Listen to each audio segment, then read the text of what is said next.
Here's more wrestling news for June 23, 2021.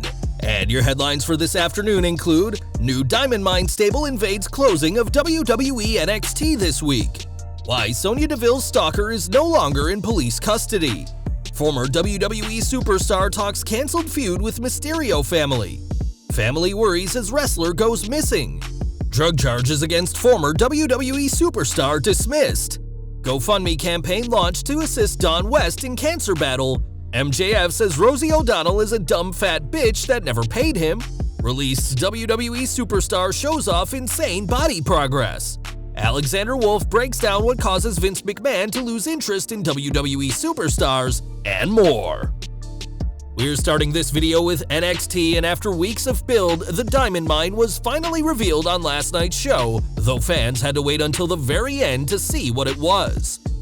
During the main event between Kyle O'Reilly and Kushida, Malcolm Bivens brought out his new stable, including Tyler Rust, Hideki Suzuki, and Roderick Strong.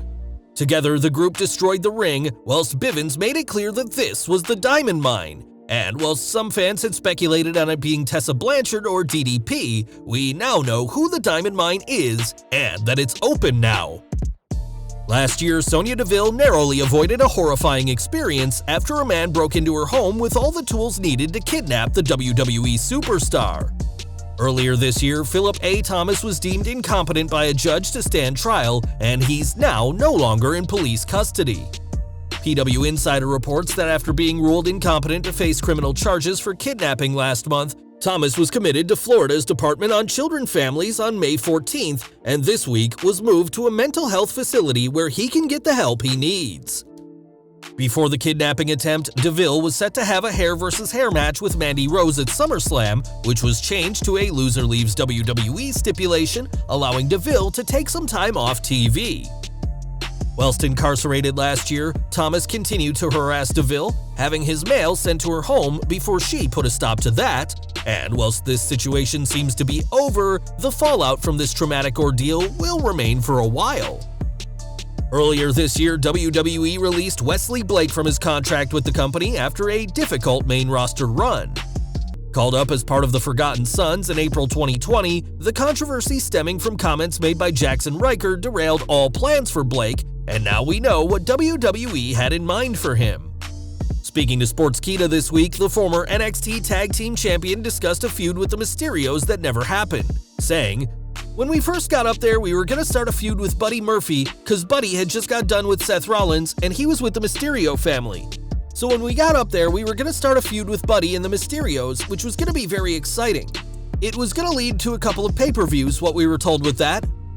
Blake explained how this feud never happened as the Mysterio family disappeared near the end of 2020 when a family member tested positive, and then Murphy was also around someone who tested positive, so had to be kept away too. Blake added that when his tag partner Steve Cutler tested positive, he was told by WWE that they'd work something out later on, though obviously that never came true.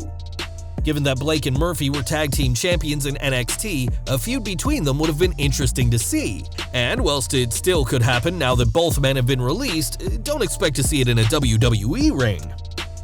Now this week, fans of independent wrestler Michael Elgin were worried as the former Ring of Honor and Impact star had gone missing. On Facebook, Elgin's friend Maria James informed people that Elgin had gone missing and that he'd last been spotted on Tuesday afternoon but couldn't be contacted after that. Aaron Frobel, who has been helping Elgin work through a lot of things lately, also posted a message about his disappearance, saying the wrestler had left a concerning message for him both on Facebook and at his home. When Frobel visited Elgin's house as he had a spare key, he found that Elgin wasn't there but had left his phone and that his vehicle was missing. Frobel's message was shared by Global Syndicate Wrestling, who later shared some good news, saying that Elgin had been found and had been taken home, saying that he was doing okay. Last year, Elgin faced several claims of misconduct, which he has consistently denied, but did enter rehab last year to deal with his problems with addiction. Elgin hasn't revealed why he went missing, but we're just pleased that the talented wrestler has been found and is now safe at home. In February 2020, Brian Clark, aka Adam Bomb, was arrested in Arizona on 5 charges relating to events between January and April 2019.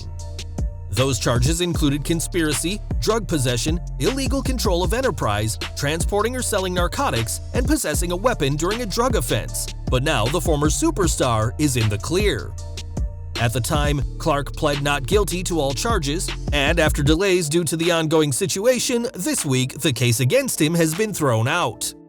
In court, Clark's attorney Robert P. Jarvis showed that the charges against him were based on police reports containing speculation, grossly misconstrued facts, and false information.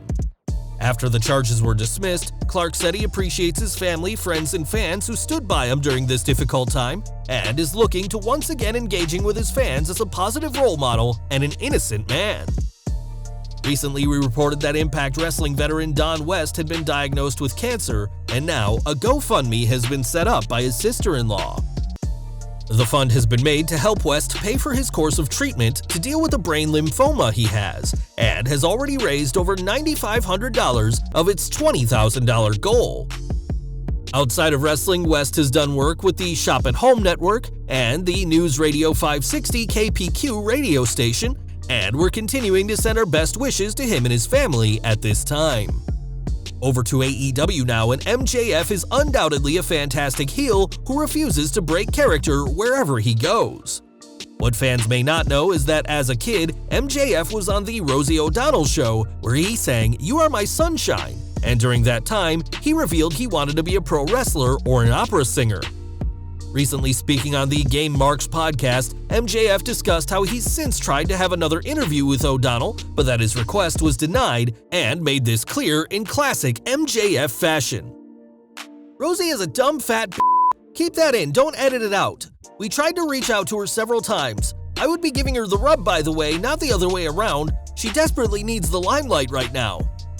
MJF is certainly enjoying the limelight as one of AEW's top stars, and will finally face Sammy Guevara on the June 30th Dynamite in what is a no doubt highly anticipated match between the two. One name that could soon join MJF in AEW is Braun Strowman, who was released by WWE this month, and has been spending his time away from the ring improving his already incredible physique. On Instagram, Strowman shared a picture of his massive frame, saying he's looking to bulk up to 375 pounds and currently weighs in at 357 pounds. Shortly before his release, Strowman told Muscle & Fitness that he was going to be competing in a bodybuilding competition, and the monster among men is clearly taking things seriously as he waits for his non-compete clause with WWE to expire. And we're ending today with Alexander Wolfe, one of the many victims of WWE's budget cut releases, and he's now speaking openly about his tenure in the company. Speaking to Wrestle Talk, the former Imperium star discussed Vince McMahon and what causes the chairman to lose interest in a superstar. He explained, "I think a lot of people are too afraid of the persona of Vince McMahon to actually treat him like a real person, like a real human being, and I think that's what he wants.